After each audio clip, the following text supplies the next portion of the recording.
Canada की विदेश मंत्री मेलानी जोली ने कहा है कि कनाडा में भारत के 6 राजनयिकों के निष्कासन के अलावा भी बाकी राजनयिक नोटिस पर है। उन्होंने कहा कि कनाडा सरकार ऐसे किसी भी राजनयिक को बर्दाश्त नहीं करेगी जो कनाडाई नागरिकों के जीवन को खतरे में डाल रहा हो। बीते शुक्रवार यानी 18 अक्टूबर 2024 को कनाडाई विदेश मंत्री मेलानी जोली ने एक प्रेस कॉन्फ्रेंस की। इस प्रेस कॉन्फ्रेंस में मेलानी जोली ने कहा कि कनाडाई पुलिस ने भारतीय राजनयिकों का लिंक कनाडा में हत्या और मौत की धमकियों और डराने धमकाने से जोड़ा है। कनाडा विदेश मंत्री ने कहा कि कनाडा से 6 भारतीय राजनयिकों के निष्कासन के बाद बाकी बचे भारतीय राजनयिक भी स्पष्ट रूप से नोटिस पर है। कनाडाई सरकार ऐसे किसी भी राजनयिक को बर्दाश्त नहीं करेगी जो वियना संधि का उल्लंघन करेगा। हमने अपने इतिहास में ऐसा कभी नहीं देखा है कि कनाडा की जमीन पर उस तरह का अंतर्राष्ट्रीय दमन नहीं होने दिया जा सकता जैसा कि हम यूरोप में देख चुके हैं। रूस ने जर्मनी ब्रिटेन में ऐसा किया है और हमें इस मामले पर दृढ़ता दिखाने की जरूरत है। गौरतलब है कि कनाडा में खालिस्तानी समर्थक हरदीप सिंह निज्जर की हत्या पिछले साल 18 जून को अज्ञात हमलावरों के एक समूह ने की थी।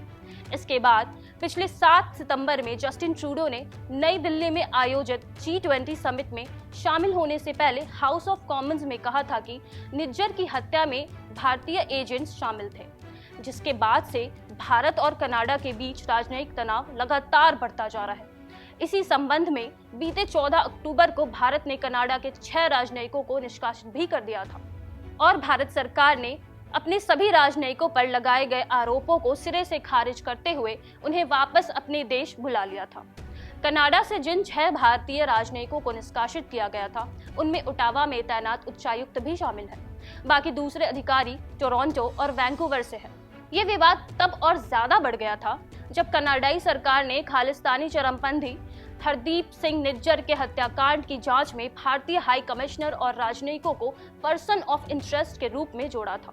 इसके बाद ही भारत ने नई दिल्ली स्थित कनाडाई हाई कमीशन के मौजूदा प्रभारी स्टुअर्ट व्हीलर को तलब कर अपना कड़ा विरोध जताया था। ऐसे वक्त में जब अमेरिका की ओर से गुरपत वंश सिंह पन्नू की हत्या की कथित साजिश को लेकर अभियोग पत्र में एक भारतीय की पहचान उजागर की गई है, ऐसे में मेलानी जोली का बयान भारत के लिए किसी तरह की राहत लेकर नहीं आया है।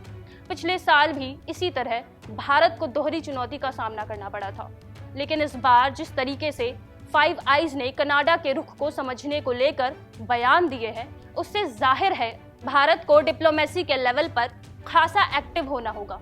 बीते 14 अक्टूबर को जब कनाडाई पुलिस ने ये आरोप लगाया था कि भारतीय राजनयिक कनाडा में खालिस्तानी समर्थकों को निशाना बना रहे हैं, तब उसी दौरान ये भी आरोप लगाया था कि इसके लिए लॉरेंस बिश्नोई गैंग की मदद ली जा रही है। तो वहीं भारतीय विदेश मंत्रालय ने आरोप लगाया था कि कनाडा लॉरेंस बिश्नोई गैंग से जुड़े अपराधियों को प्रत्यर्पित करने में अनिच्छुक है। विदेश मंत्रालय के प्रवक्ता रणधीर जायसवाल ने कहा था कि ये बहुत अजीब है कि जिन लोगों को भारत ने निर्वासित करने के लिए कहा था, कनाडाई पुलिस अब दावा कर रही है, वही लोग अब कनाडा में अपराध कर रहे हैं। लगातार भारत और कनाडा के बिगड़ते संबंधों पर दोनों तरफ से जबरदस्त बयानबाजी जारी है। लगातार कनाडा अपना पक्ष रख रहा है, लगातार भारत भी अपनी बात दुनिया के सामने रख रहा है।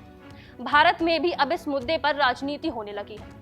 विपक्षी दलों की तरफ से अब इस मुद्दे पर सरकार को घेरने वाले बयान सामने आ रहे हैं। फिलहाल अभी के लिए इतना ही।